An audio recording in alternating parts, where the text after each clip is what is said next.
Many figures have been bantered around as to what is the housing deficit, from 17 million to 20 million to 28 million. But quite frankly, I don't think this session should be about those statistics. We can always find the statistics. You don't need me to know about the statistics. There are AI platforms that can give you a whole lot of statistics on this, perhaps better than anyone else. It's about execution.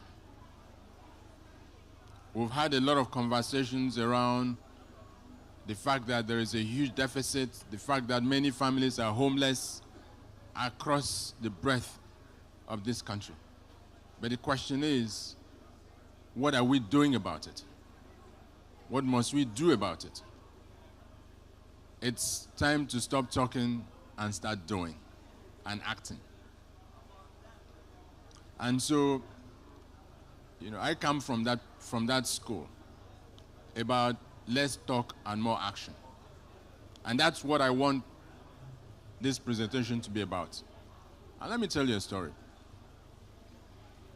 For those of you who may not know who MOFI is, MOFI was established in 1959 by an act of parliament by the British.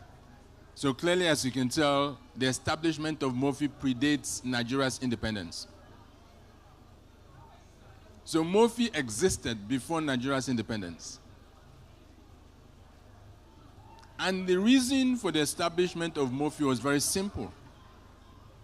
It is important to distinguish between the role of government in policy making, in regulation, and government's involvement in commercial enterprises, or business, if you will. And so MOFI was established to be that entity, that legal entity, that would hold government's interests in commercial enterprises, or what people call SOEs, state-owned enterprises. And that is why when entities such as Nigerian Airways were established, MOFI was the shareholder that held the shares of government, federal government. When Ajakuta Steel was established, same thing. Delta Steel. Many of the entities that BPE had to privatize were owned by MOFI, and they were running into hundreds of them. And today, MOFI still holds significant shares in a lot of these enterprises that exist, including NNPC, Niger Delta Power Holding Company, Galaxy Backbone, Family Homes Funds, NMRC, Federal Mortgage Bank.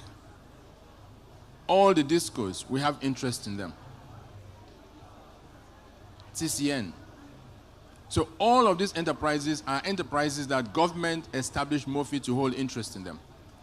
But for over 6 decades, as you can imagine, many of them underperformed. That is why government ended up in 1999 to establish the privatization program to get rid of the enterprises that were all underperforming.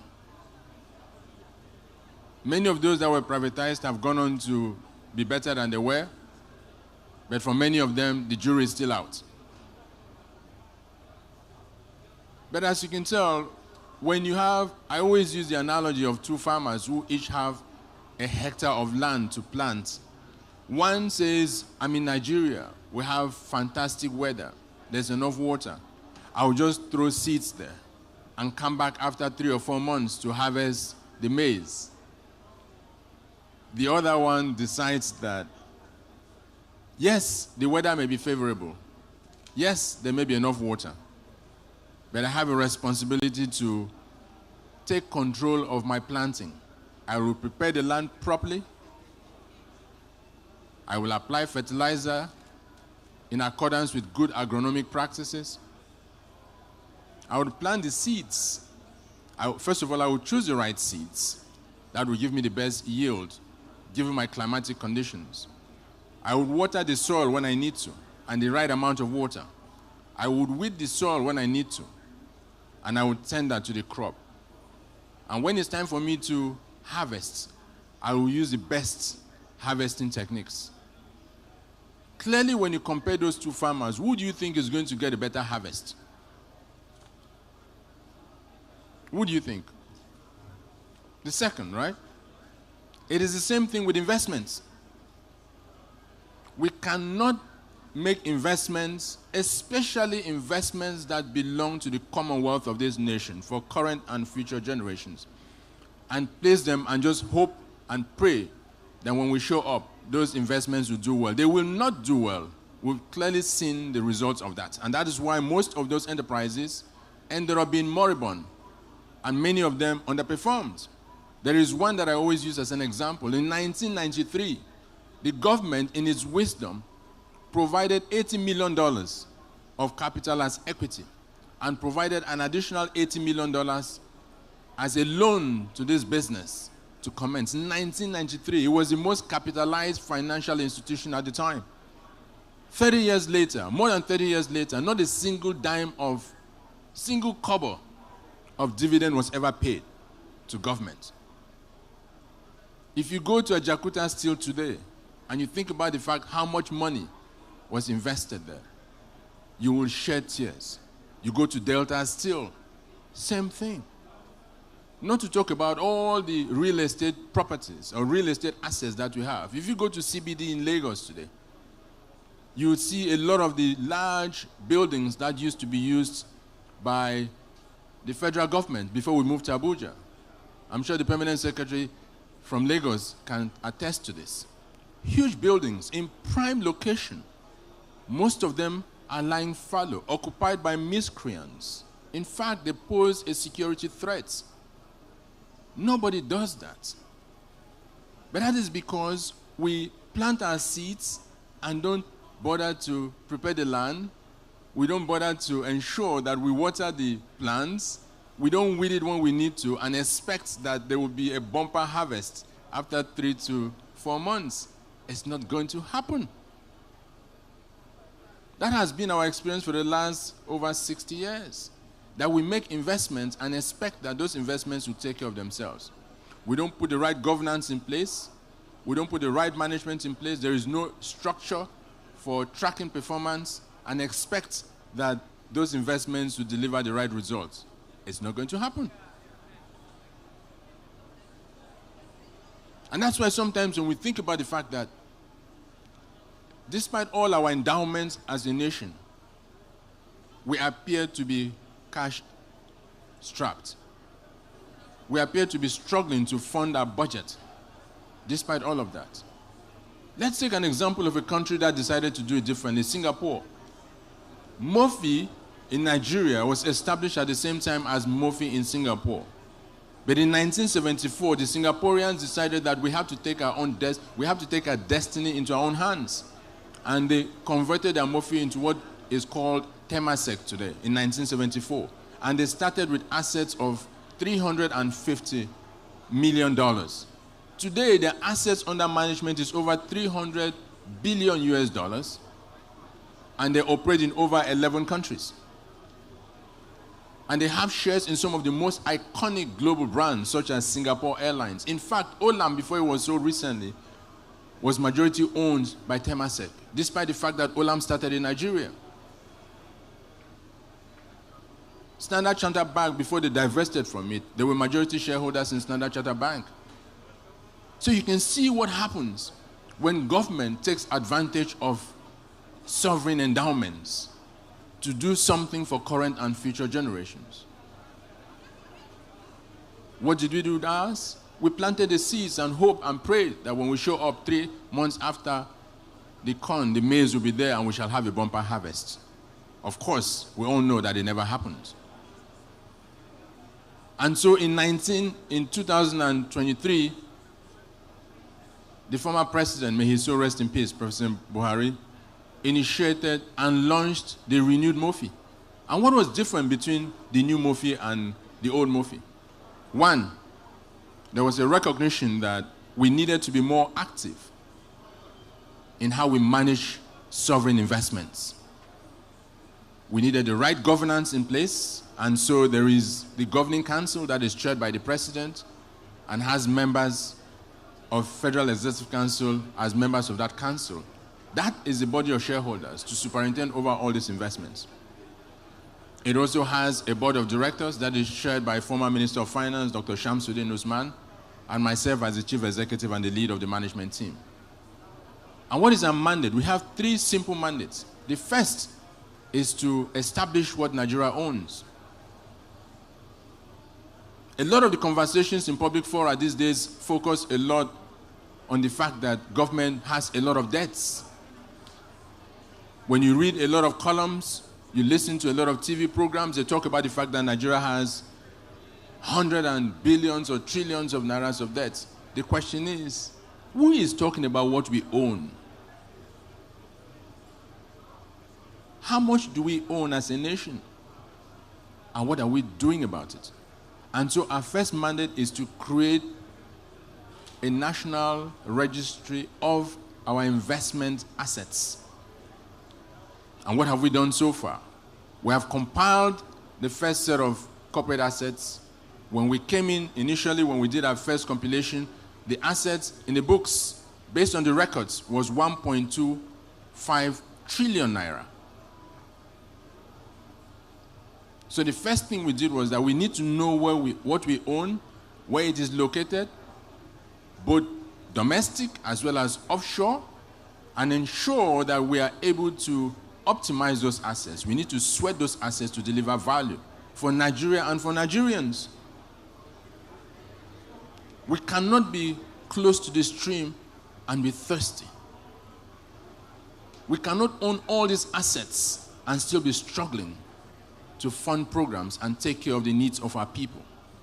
We cannot own all these assets and our people are hungry, our people are homeless. We must optimize those assets.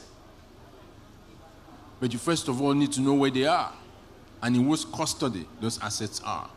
And so that is the first, creating that assets register.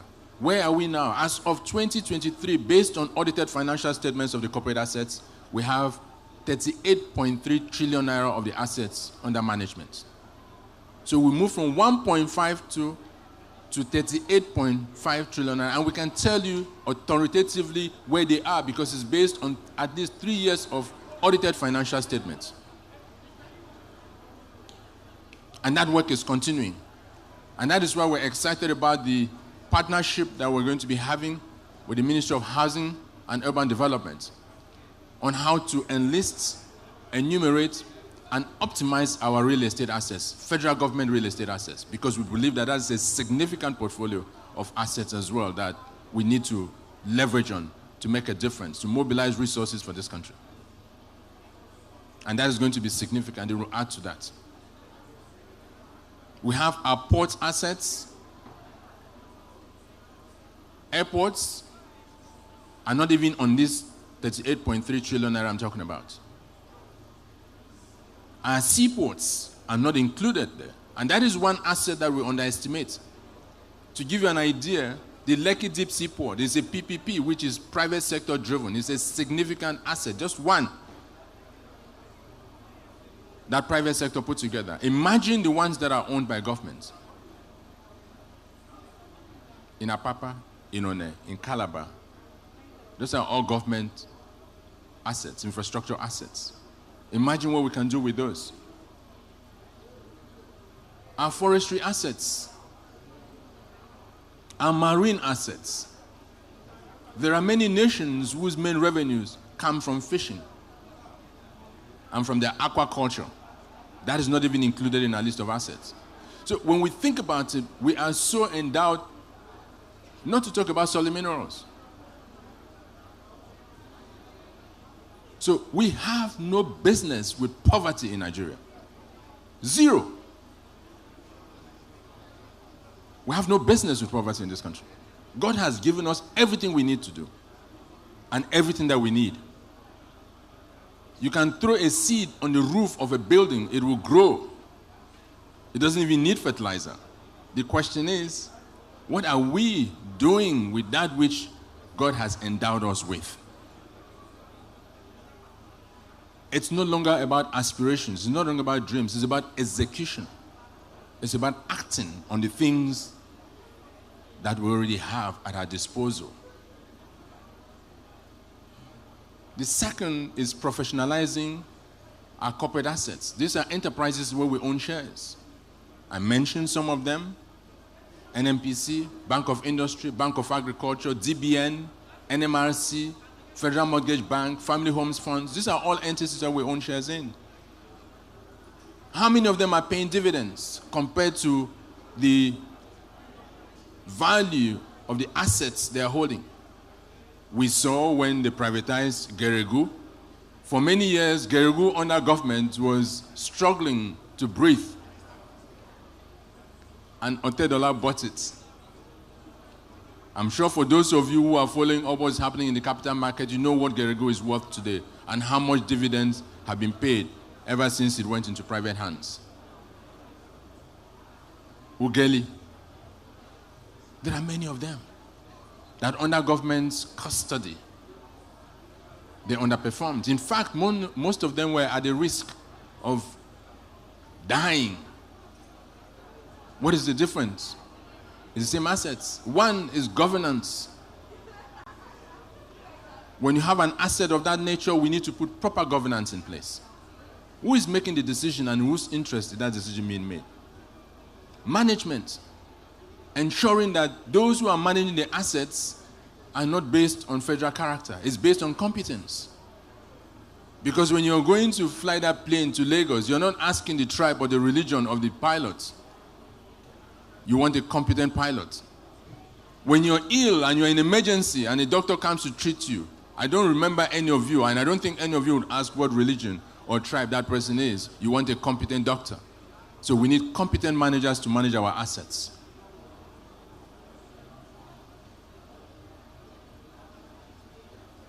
Accountability. You don't need to beg someone to tell you the status of your assets.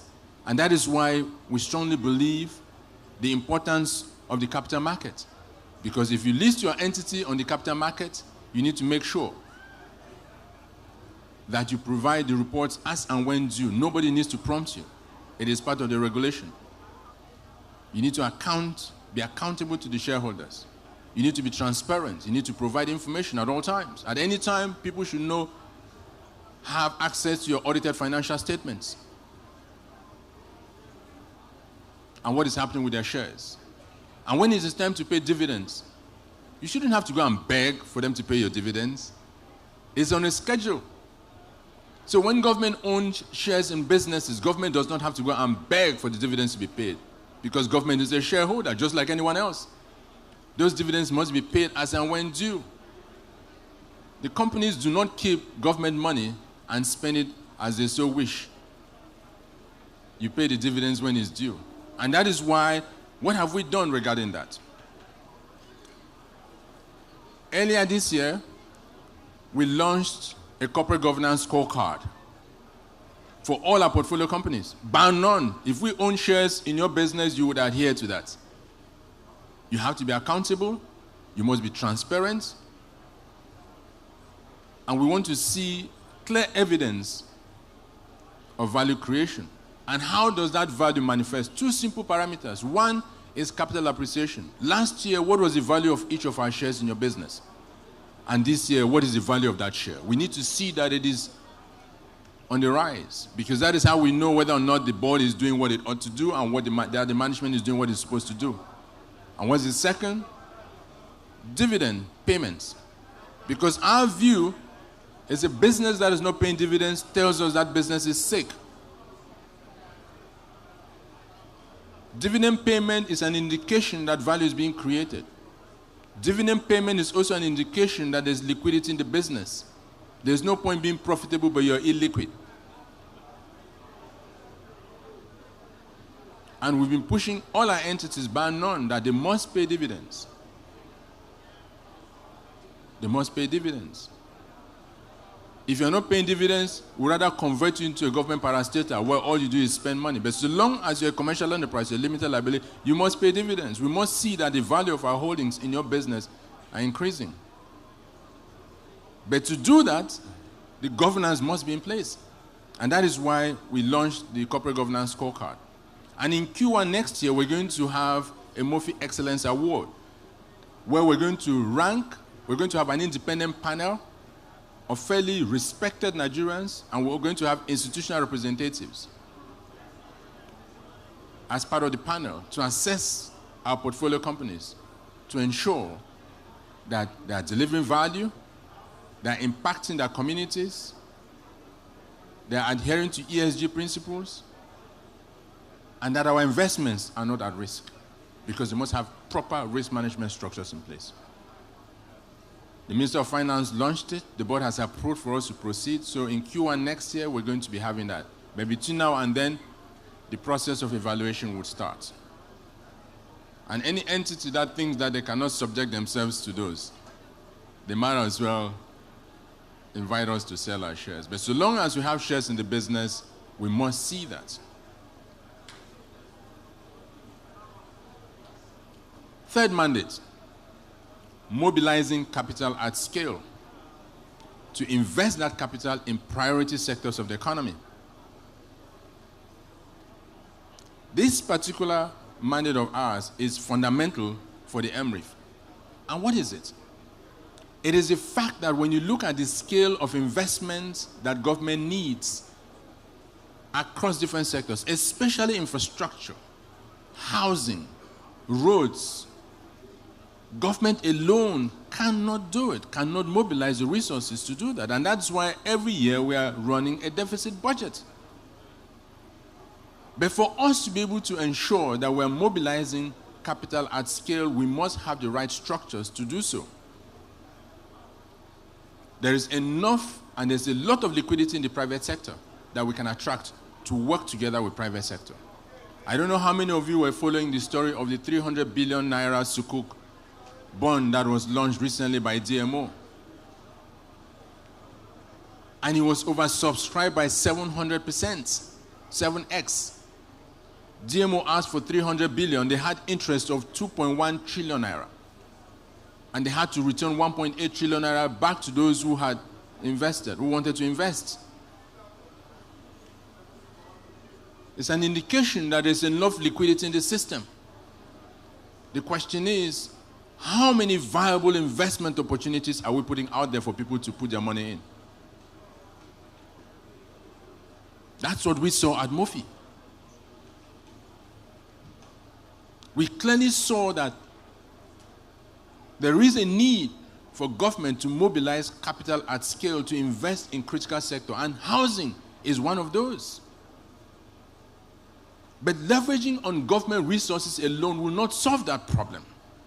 Whether you use 17 million, 20 million, it doesn't matter what it is. The fact remains that government resources alone are not sufficient to solve that problem. But you have liquidity in the private sector.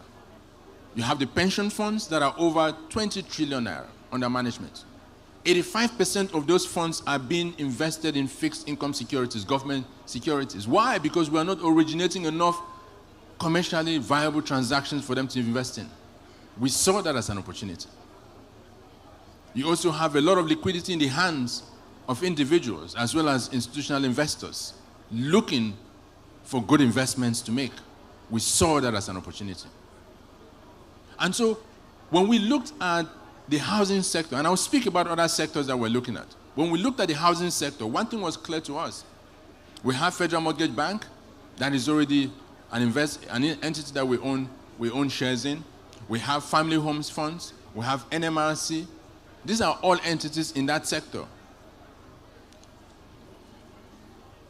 But what is it that we needed to do? We clearly knew that in addition to even the entities we own shares in, look at the primary mortgage banks. I don't know how many of you have done an assessment of the primary mortgage banks and the size of the balance sheets. Many of them, to a large extent, with all due respect, within the scope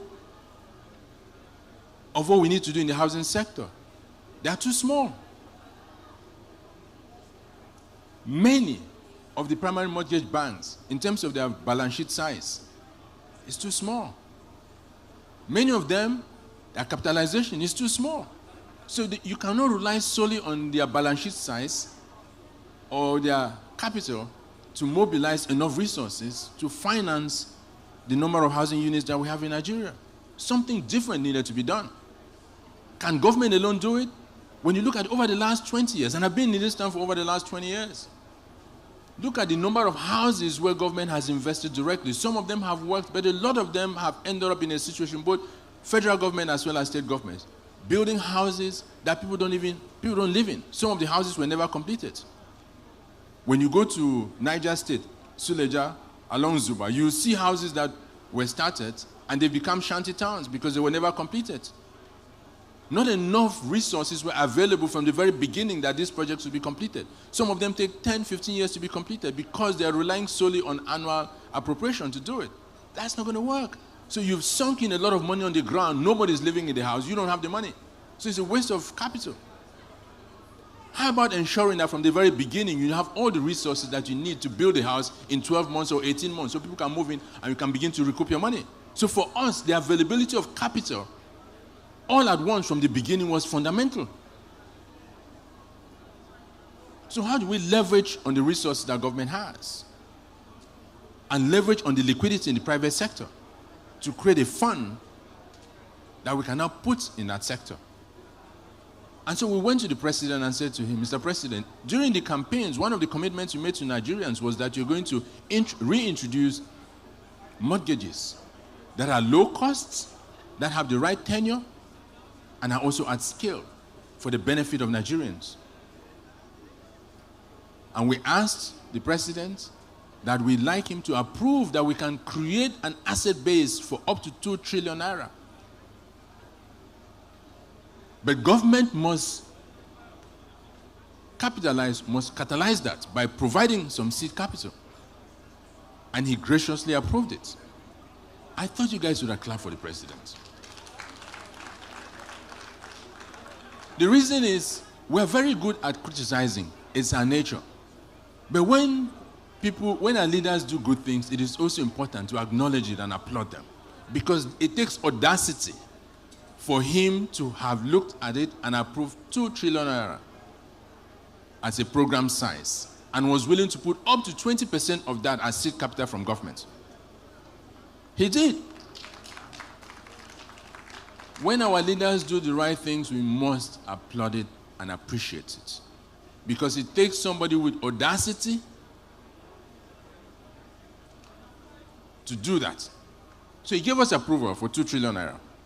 We came back and we said, if we go to the market to raise 2 trillion naira, we can raise it. But it takes time to deploy that capital. And from the moment we raise that money, it will start costing us. So we're not going to do that. We're going to start with half of that. And that's why we worked and said, you know what? We need to make sure that there is a partnership between government and private sector. So we bring in private sector money at a concessionary rate and as a de-risking fund in order to attract private sector money. That was the genesis of the Murphy Real Estate Investment Fund, the MRIF. So we registered a 1 trillion naira fund with SEC. Why is that important? I mentioned before, governance is key. None of these PFAs would put their money if they don't believe that there's governance. In fact, the policy of PENCOM specifies the requirements for any investment that they will put their money in. So we went through that and checked what are the things that PENCOM expects to see in order for the PFAs to invest in. Governance is key. The second is that that investment instrument must be rated. Thirdly, there has to be a structure that allows for periodic distributions of earnings to the investors.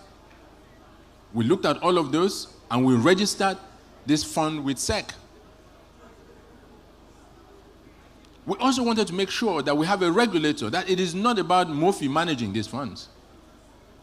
We're creating an instrument that is out there in the marketplace and got SEC to register that as a program, which means we're going to be raising it in series as we needed it.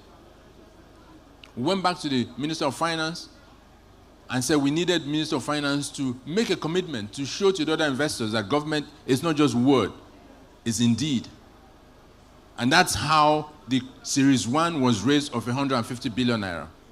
On the back of the Series 1, we now went to the market and registered Series 2 and subjected it to rating Augusto AAA and GCR A+. These are all investment grade assets. And we now went to the market to pitch it to the capital market players.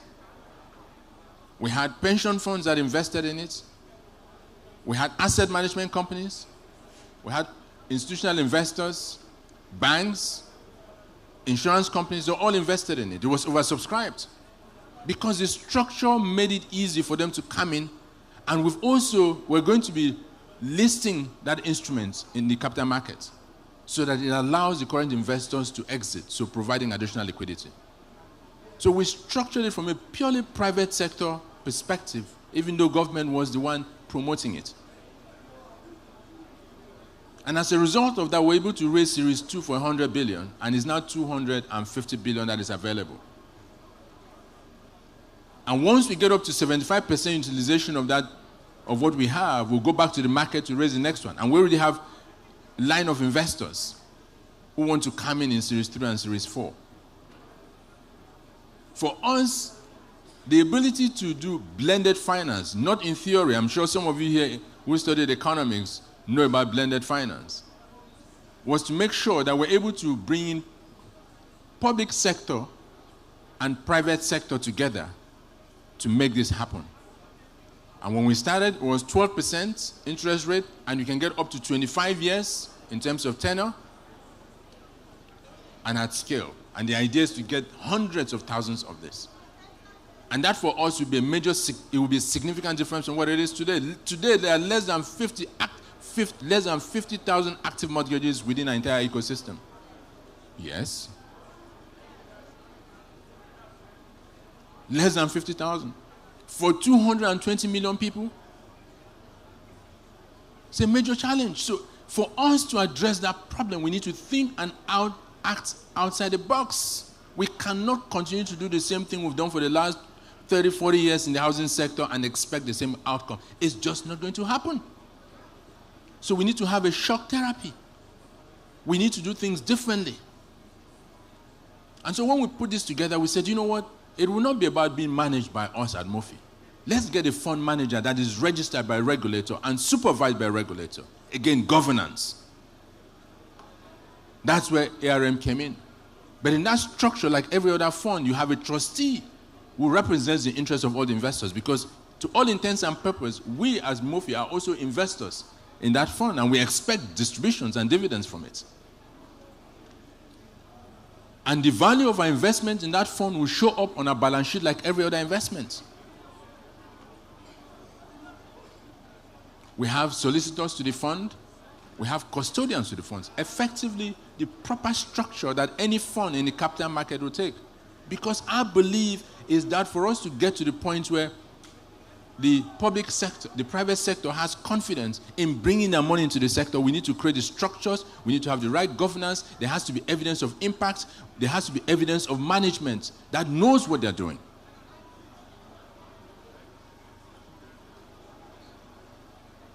That is the genesis of MRIF. And our view is that as we continue to deploy the capital, we'll go back to the market and other institutional investors. We have others such as the African Development Bank, IFC, the World Bank, Islamic Development Bank. They all want to come into it. And they love the structure because they know how they can come in. They know how that their money is safe. They can see the impact of it. For every naira that they invest, they can see the beneficiary. They can see who owns the house. By SEC rules, ARM has to submit periodic reports. They don't have to be begged. So it's transparent. There's an investment committee that they are accountable to, and the chair of the committee is an independent member of the committee. It is not from any of the investor community and has no vested interest but to ensure that this program succeeds. And so for us, it's not just about talking, it's about acting. And, you know, again, you may think ₦1 trillion is a lot. It's not. For the magnitude of the challenge that we have, ₦1 trillion is a drop in the ocean. But it's a good start because it allows us to pilot this. And once we pilot it and others see that it is working, our hope is that many other people will create similar funds, targeting different segments of the market. And that is why we're also working. We're almost done with the Sharia compliance part of MRIF. There's going to be a Sharia compliance MRIF that will be coming up in the market soon. We're almost done with that. I thought you'd clap for that. We need to make sure we don't leave out any segment of our society when it comes to things such as housing, because housing is a fundamental right of every Nigerian. And we need to make it easy for Nigerians to own their own homes. But we know that this will not succeed without partnerships. Partnership with primary mortgage banks. And those of you who run primary mortgage banks, I beg you, please recapitalize your institutions. Because when we look at the current CBN rules of how much money we can extend to you, you don't have capacity to utilize the funds we're going to put out there. So they have to recapitalize, put the right governance, bring down your NPLs to be able to access this cash. Because it pains me that we have money sitting there, but not enough PMBs have the capacity to take the money. So that's what I'm saying, that let's have some conversations amongst ourselves. It's the same thing. I foresee that if we do not address the issue of the capacity of the primary mortgage banks, we'll have the same situation that we have in the electricity sector, where a nameplate capacity is over 14,000 megawatts, but there's a restriction in our transmission capacity. So it doesn't matter, even if you generate the power, you don't have the capacity to transmit it. Same way, if we do not strengthen the lending capacity or the financial capacity of the primary mortgage banks, it doesn't matter how much money we raise, because we must unlend this money through the PMBs. We don't lend directly. We go through the PMBs because one of the major objectives by Mr. President is to say, how do we strengthen this sector and how do we provide liquidity for those who are in this sector? So please, those of you, the PMBs, who can demonstrate capacity, the world is your oyster. MRIF is your oyster because there's enough resources out there, but it's a function of what you can absorb. And that was one of the original objectives. So we would like to see your capacity go up by at least 5 times. Because even at the 250 billion, we're struggling to find enough PMBs that have the capacity to take the money, that also have low NPLs. And their car is also makes sense. So that, for me, if there's any message that should go out of here, it is the fact that the PMBs must step up and scale up their game if we're going to solve that problem. Otherwise, we'll just keep talking about this and it's not going to change. Most of the banks, on the other hand, that have the capacity are not interested because they are used to working with funds with higher margins. You cannot afford to have too much margins in the real estate sector and still keep the rates down. What is the second category? Developers. We need credible developers. I'm sorry to say, the fact remains, and based on the experience of people in the market, a lot of our developers are cowboys. They are not serious businesses. Because for you to take somebody's money, and then you hold the money for 6 months and come back to them and tell them that, by the way, prices have gone up. You either take your money back or there's no house for you. I think that is dishonesty at the highest order. Because what it does is that it stifles growth in the sector. It diminishes confidence of consumers and takes away trust. The second element of MRIF is offtake guarantees to developers. We're giving developers offtake guarantees that allows them to go out there and borrow money to do their projects. But I guarantee you, we will not compromise on the standards for extending the guarantees because we're going to do credit checks on every developer before we extend credit to you. And so, the more developers build credible organizations and establish credibility, the more they can access this. That, for me, is the second bottleneck for the growth of the sector. So let us not just be talking about the fact that you have 17 million, 20 million housing deficit. The question is, what do we need to do to make sure we fix that? If we provide all the resources and all of these bottlenecks remain, we will still be where we are. So we must fix that as well.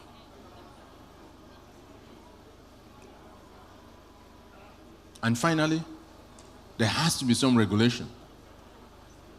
There has to be regulation so that consumers feel protected.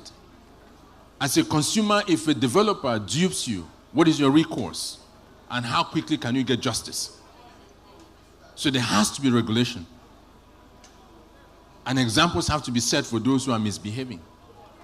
Our belief is that if we address some of these issues, we'll make significant progress in addressing the housing problem that we have in Nigeria.